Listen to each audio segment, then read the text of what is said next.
रसूलों के अमाल उसका 26वां बाब। अगरपा ने पौलुस से कहा, तुझे अपने लिए बोलने की इजाजत है।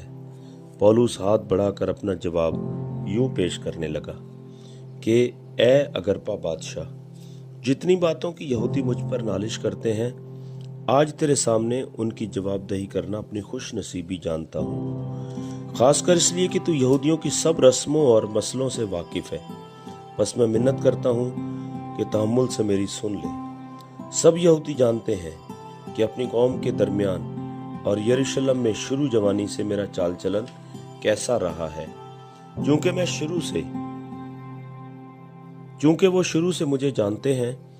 अगर चाहें तो गवाह हो सकते हैं कि मैं फरीसी होकर अपने दीन के सबसे ज्यादा पाबंद मजहब फिरका की तरह जिंदगी गुजारता था, और अब उस वादा की उम्मीद के सबब से मुझ पर मुकदमा हो रहा है जो खुदा ने हमारे बाप दादा से किया था।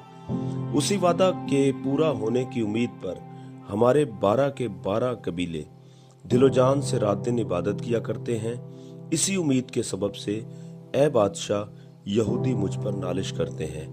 जबकि खुदा मुर्दों को जलाता है तो ये बात तुम्हारे नजदीक क्यों गैर मोतबर समझी जाती है?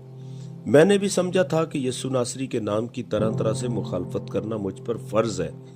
चुनाचे मैंने यरूशलेम में ऐसा ही किया और सरदार काहिनों की तरफ से इख्तियार पाकर बहुत से मुकद्दसों को कैद में डाला, और जब वो कत्ल किए जाते थे तो मैं भी यही राय देता था, और हर इबादत खाना में उन्हें सजा दिला दिलाकर जबरदस्ती उनसे कुफ्र कहलवाता था, बल्कि उनकी मुखालफत में ऐसा दीवाना बना कि गैर शहरों में भी जाकर उन्हें सताता था। इसी हाल में सरदार काहिनों से इख्तियार और परवाने लेकर दमिश्क को जाता था।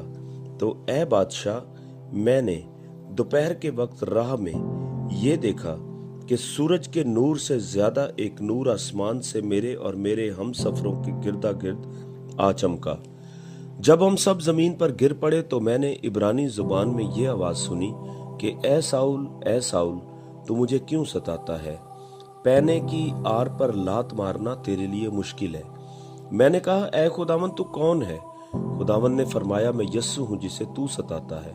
लेकिन उठ, अपने पांवों पर खड़ा हो, क्योंकि मैं इसलिए तुझ पर जाहिर हुआ हूं कि तुझे उन चीजों का भी खादिम और गवाह मुकर्रर करूं जिनकी गवाही के लिए तूने मुझे देखा है, और उनका भी जिनकी गवाही के लिए मैं तुझ पर जाहिर हुआ करूंगा।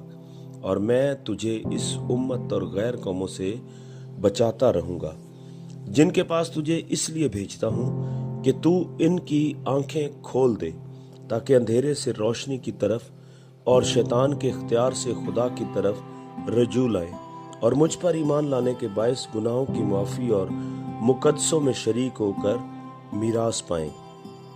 इसलिए अगरपा बादशाह, मैं उस आसमानी रोया का नाफरमान ना हुआ, बल्कि पहले दमिश्कियों को, फिर यरूशलेम और सारे मुल्क यहूदिया के बाशिंदों को और गैर कौमों को समझाता रहा कि तौबा करें और खुदा की तरफ रजू लाकर तौबा के मुआफिक काम करें।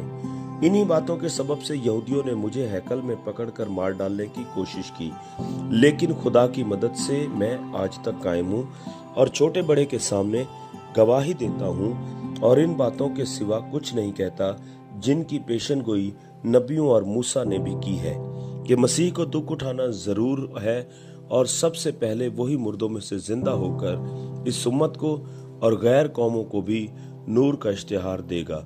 जब वो इसी तरह जवाबदही कर रहा था तो फिस्तुस ने बड़ी आवाज से कहा, ए पौलुस, तू दीवाना है, बहुत इल्म ने तुझे दीवाना कर दिया है।